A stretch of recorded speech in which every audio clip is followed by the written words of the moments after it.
complete story in Hindi, The Model Millionaire, written by Oscar Wilde। जब तक कोई अमीर ना हो तो केवल आकर्षक व्यक्ति बनने का कोई फायदा नहीं होता। रोमांस अमीरों का विशेषाधिकार है, बेरोजगारों का काम नहीं।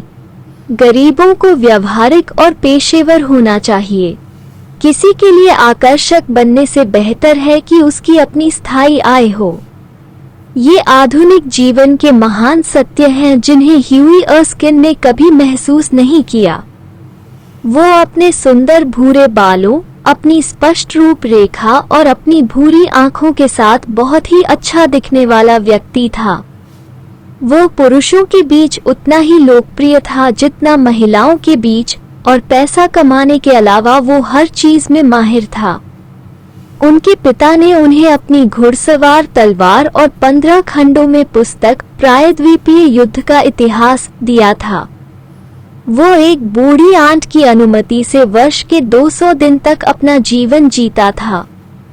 उसने अपने जीवन में हर कोशिश कर ली थी। उसने 6 महीने तक स्टॉक एक्सचेंज में काम किया और कुछ समय के लिए चाय का व्यापार किया। बाद में उसने सूखी शेरी बेचने की कोशिश की। आखिरकार वो किसी भी चीज में कामयाब नहीं हो पाया। आखिरकार वो अप्रभावी युवा व्यक्ति था जिसे नॉलेज तो बहुत थी, परंतु उसका ऐसा कोई पेशा नहीं था जिससे उसकी कोई स्थायी कमाई हो सके। इतना ही नहीं, मामला और भी बदतर हो गया जब वो एक लड़की से प्यार करने लगा। वो जिस लड़की से प्यार करता था वो लॉरा मर्टन थी, जो एक सेवानिवृत्त कर्नल की बेटी थी। इन दोनों की आसानी से लंदन में सबसे खूबसूरत जोड़ी बन सकती थी। लॉरा भी उसे बहुत चाहती थी। कर्नल को भी ह्यूई बहुत पसंद था, लेकिन वो उससे अपनी बेटी के रिश्ते के बारे में सोच नहीं सकता था क्योंकि उसकी अपनी कोई स्थायी इनकम नहीं थी। मेरे पास आना मेरे बेटे, जब तुम्हारे पास अपने 10,000 पाउंड हो, और तब हम इस रिश्ते के बारे में सोचेंगे, वो कहा करते थे। और ह्यूई उन दिनों बहुत उदास रहने लगा और उसे अपने प्यार की तसल्ली के लिए लॉरा के पास जाना पड़ा। एक सुबह जब वो हॉलैंड पार्क की ओर जा रहा था जहां मर्टन रहते थे, वो अपने एक महान मित्र एलन ट्रेवर से मिलने के लिए वहां गया। ट्रेवर एक चित्रकार था। वो एक अजीब रूखा आदमी था। उसका चेहरे पर झाइयां पड़ी हुई थी और उसकी खुरदरी सी दाढ़ी थी। हालांकि जब उन्होंने पेंटिंग के लिए ब्रश उठाया तो वो एक वास्तविक गुरु थे और उनकी बनाई हुई तस्वीरों की बहुत ज्यादा डिमांड रहती थी। वो ह्यूई के व्यक्तिगत आकर्षण के कारण उससे बहुत प्रभावित हुआ था। हालांकि जब वो ह्यूई को बेहतर तरीके से जानने लगा तो वह उसे उसके अच्छे स्वभाव और उसके उदार तौर तरीके के लिए उसे काफी पसंद करने लगा और उसे अपने स्टूडियो में स्थायी रूप से नियुक्त कर दिया। जब ह्यूई स्टूडियो में आया तो उसने देखा कि ट्रेवर एक भिखारी आदमी की अद्भुत आत्मकथ तस्वीर को अंतिम रूप दे रहा है। भिखारी खुद स्टूडियो के एक कोने में एक ऊंचे मंच पर खड़ा था। वो एक बुद्धिमान बूढ़ा आदमी था। चेहरे पर झुर्रियां पड़ी हुई थी और चेहरे पर अत्यंत दयनीय अभिव्यक्ति थी। उसके कंधों पर एक मोटा भूरे रंग का लबादा पड़ा हुआ था। उसके मोटे भारी जूते कटे और फटे हुए थे, जिनमें कई टांकियां लगी हुई थी और उनकी मुरम्मत भी हुई थी, और एक हाथ से वो एक खुरदरी छड़ी पर सहारे के लिए झुका हुआ था, जबकि दूसरे हाथ से उसने भिक्षा के लिए अपनी घिसी पिटी टोपी फैला रखी थी। कितना अद्भुत मॉडल है, उसने फुसफुसाते हुए कहा जब उसने अपने दोस्त एलन ट्रेवर से हाथ मिलाया। एक अद्भुत मॉडल, ट्रेवर अपनी ऊंची आवाज में चिल्लाया। मुझे ऐसा सोचना चाहिए। उसके जैसे भिखारी हर दिन नहीं मिल सकते। बेचारा बूढ़ा आदमी, ह्यूई ने कहा। वो कितना दयनीय लग रहा है। निश्चित रूप से, ट्रेवर ने उत्तर दिया। आप लोग नहीं चाहते कि एक भिखारी खुश दिखे, है ना? एक मॉडल को बैठने के लिए कितना मिलता है? ह्यूई ने पूछा। 1 शिलिंग प्रति घंटा। और तुम्हें अपनी तस्वीर के लिए कितना मिलता है? एलन, ओह, इसके लिए मुझे 2000 पाउंड मिलेंगे। ठीक है, मुझे लगता है कि मॉडल को भी हिस्सा मिलना चाहिए, ह्यूई ने हंसते हुए कहा। वे भी उतनी ही मेहनत करते हैं जितनी आप करते हैं। बकवास, बकवास। क्यों? अकेले चित्र को पेंट करने की मेहनत को देखो और पूरे दिन अपने चित्र बनाने के लिए स्टैंड के पास खड़े रहने की परेशानी को देखो। ह्यूई, आपके लिए बातें करना आसान है, लेकिन मैं आपको विश्वास दिलाता हूँ कि कई बार ऐसे क्षण भी आते हैं जब कला लगभग शारीरिक श्रम की गरिमा तक पहुँच जाती है। लेकिन तुम इतनी बकवास ना करो, मैं बहुत व्यस्त हूँ। कुछ देर बाद नौकर अंदर आया और ट्रेवर से कहा कि फ्रेम मेकर उससे बात करना चाहता है। जाना मत, ह्यूई, उसने बाहर जाते हुए कहा। मैं थोड़ी देर में वापस आऊंगा। बूढ़े भिखारी आदमी ने ट्रेवर की अनुपस्थिति का फायदा उठाते हुए उसके पीछे एक लकड़ी की बेंच पर एक पल के लिए आराम किया। वो इतना निराश और मनहूस लग रहा था कि ह्यूई उस पर दया करने से खुद को नहीं रोक सका और उसने अपनी जेब में टटोलकर देखा कि उसके पास कितने पैसे हैं। उसे 1 सॉवरन और कुछ तांबे के सिक्के मिले। बेचारा बूढ़ा आदमी, उसने मन में सोचा, इस भिखारी को इनकी मुझसे ज्यादा जरूरत है। और वो स्टूडियो में इधर उधर टहलने लगा और सॉवरन को भिखारी के हाथ में दे दिया। बूढ़ा आदमी थोड़ा हिला और उसके मुरझाए होठों पर एक फीकी मुस्कान आ गई। धन्यवाद सर, उसने कहा। धन्यवाद। तभी ट्रेवर आ गया और ह्यूई ने जो किया उस पर थोड़ा शर्माते हुए विदा हो गया। उन्होंने लौरा के साथ दिन बिताया। अपनी फिजूल खर्ची के लिए उसको लौरा से प्यारी सी डांट भी पड़ी और उसे पैदल घर जाना पड़ा। उस रात लगभग 11 बजे वो टहलते हुए पैलेट क्लब में गया और वहां ट्रेवर को अकेले बैठा हुआ पाया। अच्छा, एलन, क्या तुमने चित्र ठीक से पूरा कर लिया? ह्यूई ने कहा। समाप्त और तैयार, मेरे लड़के, ट्रेवर ने उत्तर दिया। और अलविदा, आपने विजय प्राप्त कर ली है। जो पुराना मॉडल आपने देखा था वो आपके प्रति काफी समर्पित है।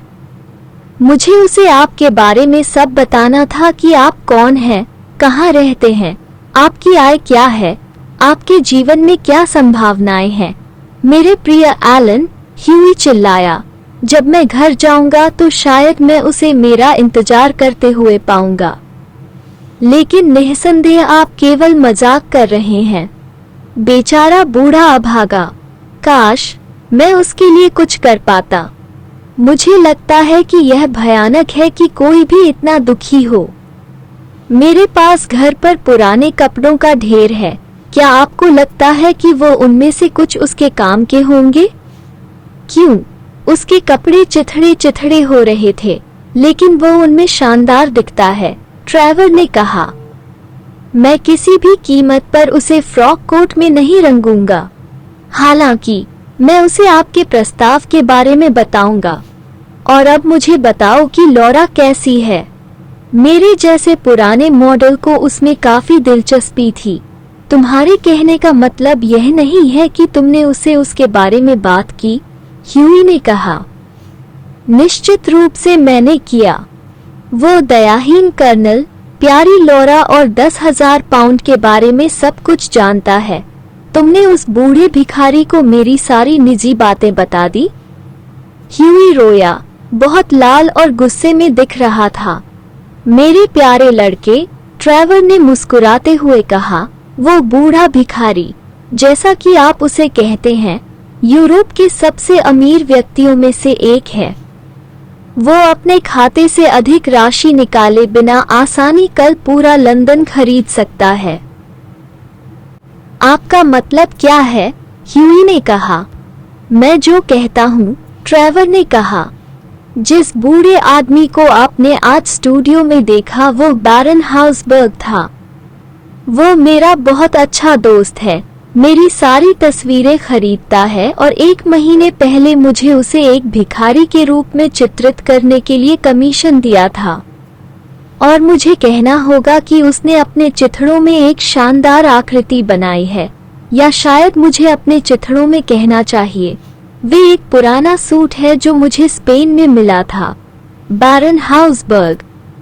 ह्यूई चिल्लाया, अरे या वाह! मैंने उसे एक सॉवरन दे दिया और वह एक कुर्सी पर निराशा की स्थिति में बैठ गया। उसे एक सॉवरन दे दिया, ट्रेवर चिल्लाया और वो हंसी की दहाड़ में फूट पड़ा। मेरे प्यारे लड़के, तुम इसे फिर कभी नहीं देखोगे अगर तुमने मुझे ये बताया होगा तो, एलन, ह्यूई ने उदासी से कहा, और मैंने अपने आप को इतना मूर्ख नहीं बनने दिया होता। ठीक है ह्यूई, एलन ने कहा, यह मेरे दिमाग में कभी नहीं आया कि आप इस तरह से बिना सोचे किसी को भिक्षा देंगे। इसके अलावा ये सच है कि मैं वास्तव में आज मेरे पास किसी के साथ बात करने की फुर्सत नहीं थी, और जब आप अंदर आए तो मुझे नहीं पता था कि हाउसबर्ग मुझे उनके बारे में तुम्हें बताने की इजाजत देंगे या नहीं। आप जानते हैं कि उन्होंने अपने वास्तविक कपड़े ना पहनकर भिखारी के कपड़े पहने हुए थे। वो मुझे कितना मूर्ख समझता होगा, ह्यूई ने कहा। बिल्कुल नहीं, आपके जाने के बाद वो बहुत जोश में था, अपने आप में हंसता रहा और अपने पुराने झुर्रीदार हाथों को आपस में रगड़ता रहा। मैं यह नहीं समझ सका कि उसे आपके बारे में सब कुछ जानने में इतनी दिलचस्पी क्यों थी, लेकिन अब मैं ये सब देख रहा हूँ। वो आपके लिए आपके सॉवरन का निवेश करेगा, ह्यूई, आपको हर 6 महीने में ब्याज का भुगतान करेगा, और रात के खाने के बाद आपकी दी हुई पूंजी की कहानी बताऊंगा। मैं एक बदकिस्मत शैतान हूँ, ह्यूई गुर्राया। सबसे अच्छी बात जो मैं कर सकता हूँ वह है बिस्तर पर जाना, और मेरे प्रिय एलन, तुम्हें किसी को नहीं बताना चाहिए। और एलन ट्रेवर के हंसी मजाक को छोड़कर ह्यूई बहुत दुखी महसूस करते हुए घर चला गया। अगली सुबह जब वह नाश्ता कर रहा था, नौकर उसके लिए एक कार्ड लेकर आया जिस पर लिखा था, महाशय गुस्ताव नॉर्डन, बैरन हाउसबर्ग के दूत। मुझे लगता है कि वह माफी मांगने आया है, ह्यूई ने खुद से कहा, और उसने नौकर से आगंतुक को आने के लिए कहा। सुनहरे चश्मे और भूरे बालों वाले एक बूढ़े सज्जन कमरे में आए और बोले, क्या मुझे महाशय अर्स्कन को संबोधित करने का सम्मान मिला है? ह्यूई झुक गया। उन्होंने आगे कहा, मैं बैरन हाउसबर्ग से आया हूँ। द बैरन, ह्यूई ने हकलाते हुए कहा, मैं विनती करता हूँ सर कि आप उनसे मेरी ओर से माफी मांगेंगे। बैरन, बूढ़े सज्जन ने मुस्कुराते हुए कहा, मुझे आपके लिए ये पत्र लाने के लिए नियुक्त किया है, और उन्होंने एक सीलबंद लिफाफा देने के लिए अपना हाथ आगे बढ़ाया। बाहर लिखा था, एक बूढ़े भिखारी की ओर से ह्यूई अर्स्किन और लॉरा मर्टन को शादी का तोहफा, और अंदर 10,000 पाउंड का चेक था। जब उनकी शादी हुई तो एलन ट्रेवर सर्वश्रेष्ठ व्यक्ति थे और बैरन ने शादी दावत पर भाषण दिया। एलन ने टिप्पणी की, करोड़पति मॉडल काफी दुर्लभ हैं, लेकिन मॉडल करोड़पति अभी भी दुर्लभ है। Thank you. Please like, subscribe and comment.